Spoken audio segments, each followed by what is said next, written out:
जितेंद्र आव्हाडांना फक्त राखेल टाकायचाच धंदा कळतो का? बीड प्रकरण मी उचललंय आणि परभणीचं प्रकरण सुद्धा मीच उचललं. माझं तुम्हाला आव्हान आहे, सोमनाथ सूर्यवंशी बद्दल आणि परभणीच्या प्रकरणाबद्दल तुम्हाला फारच जर काही वाटत असेल तर तुम्ही लाखाचा मोर्चा काढा ना.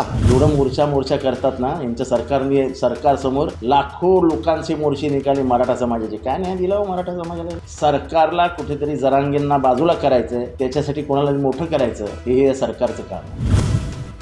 मी काय असं ते वाजवत मानाबिना हलवत नाचत नाही. सरकारला जरांगेंना बाजूला करायचंय म्हणून सुरेश धसांना मोठं केलं जातंय, असा खळबळजनक आरोप जितेंद्र आव्हाड यांनी सुरेश धसांवर केलाय. परभणी प्रकरणावरून सुरेश धस आणि जितेंद्र आव्हाड एकमेकांवर आरोपांच्या फैरी झाडतात. दोघांचा हाच वाद आता मनोज जरांगे पाटलांपर्यंत जाऊन पोहोचलाय. यावरून आता आव्हाड आणि धसांच्या वादात मनोज जरांगे उडी घेतात का, असे प्रश्न विचारले जात आहेत. नेमके सुरेश धसांचे आरोप काय आणि त्यावर जितेंद्र आव्हाडांचे प्रत्युत्तर काय, तुम्हीच पहा. जितेंद्र आव्हाडांना फक्त राखेल टाकायचाच धंदा कळतो का? सामाजिक स्वास्थ्य महाराष्ट्रातलं शांत राहिलं नाही पाहिजे का? कुठंतरी प्रकरण तिकडच्या तिकडं, म्हणजे लॉंग मार्च मुंबईला येण्याच्या अगोदर नाशिकमध्येच थांबला. याच्यामुळं जितेंद्र आव्हाडांना काही पोटसूळ वगैरे सुटलाय का काय?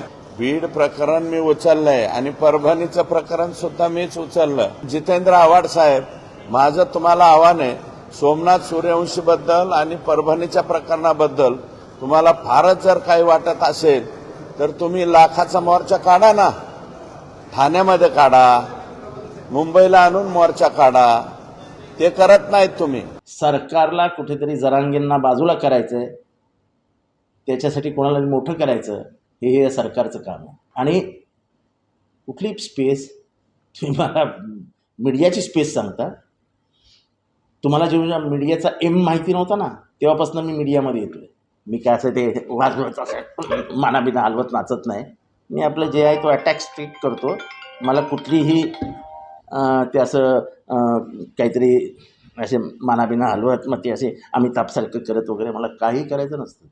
मी जे बोलतो त्याच्यावरती माझं सगळं चालतं आणि माझं वैचारिक असतं. मी कुठेही बाईचं नाव घेऊन कुठलं तरी वैयक्तिक प्रकरणं काढून मला अजिबात आवडत नाही.